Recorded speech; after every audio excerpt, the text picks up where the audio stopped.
Our good question tonight explores the meanings behind some very important letters, CV, AB, and PD, just to name a few.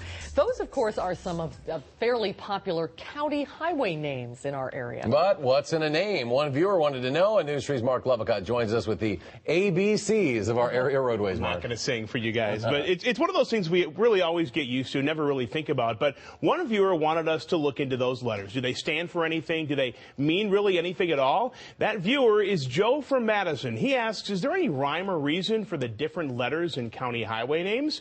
The answer, yes and no.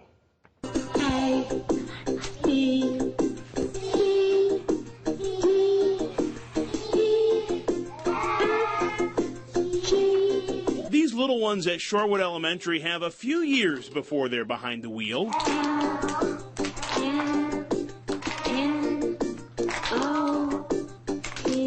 But in a sense, they're getting ready. They don't know it yet, but these letters on the wall will be pretty important to know when they're on the road. The letters are everywhere. PD, M, CV. But have you ever wondered what they really mean? I think if you go to some counties, you'd probably find that there may not have been a whole lot of logic to it. Dave Veith from the DOT helps explain the logic. He says the letter names are set at the county level. Some of the names make sense, some don't at all. County ID, I believe, is the one that goes between Iowa and Dane County. You know, like you've got County Trunk M that runs along Lake Mendota. Well, does that make sense? I don't know. We also have a Lake Monona. DM is likely DeForest and Morrisonville, V for Vienna, PB for Paoli and Belleville. But what about CV or MM? It's not always clear how that logic was applied at that individual county level. Dane County Highway says there probably was some significance to the highway letters when they were assigned, but they have no records of it, and no one's been around long enough to remember why PD was named PD.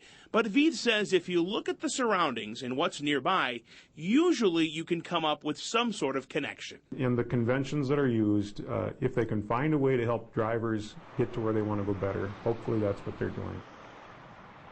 Now, when it comes to highway numbers, U.S. highway numbers specifically, a little different. The DOT says, you might know this, north to south routes are usually odd, east to west are even numbered, and they usually start low in the north, and they go higher as you go further down in the state. Interstates are opposite. The low numbers you might know are in the southern part of the U.S.